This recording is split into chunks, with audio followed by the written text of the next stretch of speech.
Hi, welcome to Into the Abyss. I'm Thomas McDonough, and this is McDonough's Hammer of Truth. Boom. Alright, now, of course, it's kind of funny when we started the Hammer of Truth. I think Kevin wanted me to tear down movies, that sort of thing, and that's a possibility. I mean, I'm just very honest about it. I'm not trying to see something deeper into it. Some of my Hammer of Truth, they were good movies, I thought, and it's off and on. Remember, this is my opinion, not yours. I don't care about your opinion. I'm on the show and you're not. Well, anyways, I decided to go with a classic, and that is Alice, Sweet Alice. 1976, directed by Alfred Soule, starring Linda Miller, Paula Shepherd, and her first role ever, Brooke Shields.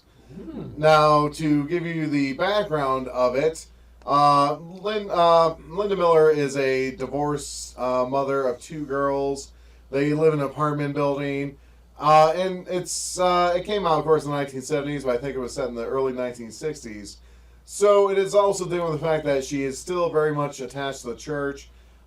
She's on very good terms with the priest there, Father Tom, no relation, first name. And her youngest daughter is set to receive her first communion. Now, the problem is her oldest daughter, Alice, who is an adolescent, I'd say she's about 13 or 14, is actually, to be honest, I think she's exhibiting sociopathic tendencies. Everything from threatening her sister and hurting her to, she has to deal with this obese pervert landlord. Unfortunately, she also is very confrontational and insults him. I hate obese pervert landlords. And they're just terrible. Anyways, to start off quickly, you know what, this movie's 1976. I'm not going to bother with the whole spoil thing. Okay, get over it if you haven't seen the movie. Brooke Shields. I was gonna watch it tomorrow. I know. I was on my to-do list.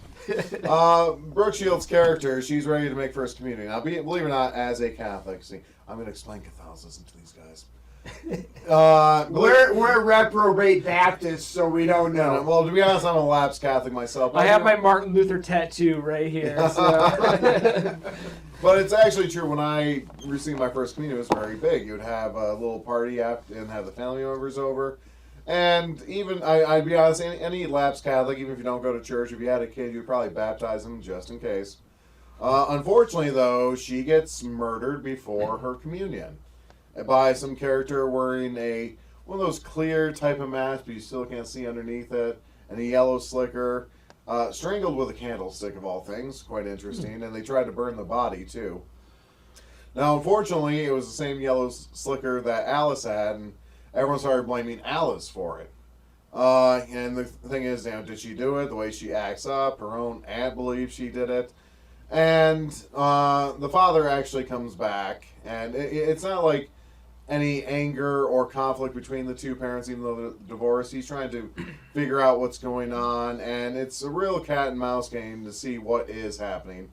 Unfortunately, the unmasking of the actual killer, spoiler, it's not Alice, happened way too soon in the movie. I'd say a little over halfway through. And the reasoning behind it was this, craziness, hating the mother because she and the father had sex before marriage and then they were divorced, and a lot of things like that. They had some good, I'd say, some boo moments, but at the same time, I think it was shot on a shoestring budget. Maybe it was just the quality of the video I was seeing too.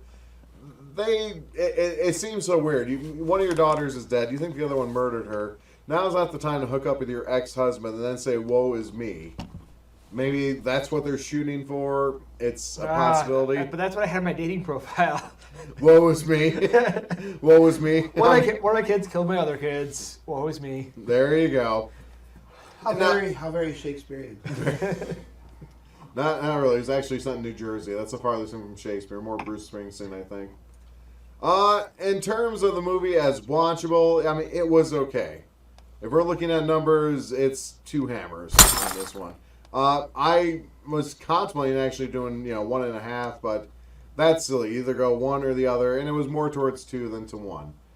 There were good points dealing with whether or not Alice might be crazy, and then the ending itself was quite very much in your face. It was just, the killer turned out to be the priest's housekeeper, and she was kind of broken. She said she lost... Freaking housekeeper. Yeah, she said she lost her daughter at her communion, and then seeing that the priest that she cared so much for, probably in love with, was giving so much attention to Alice's family that's what made her snap. And then she ends up killing the priest while they had the first communion again. And unfortunately, it ends with Alice taking the knife and putting it in her bag and walking away like, oh, is she crazy now?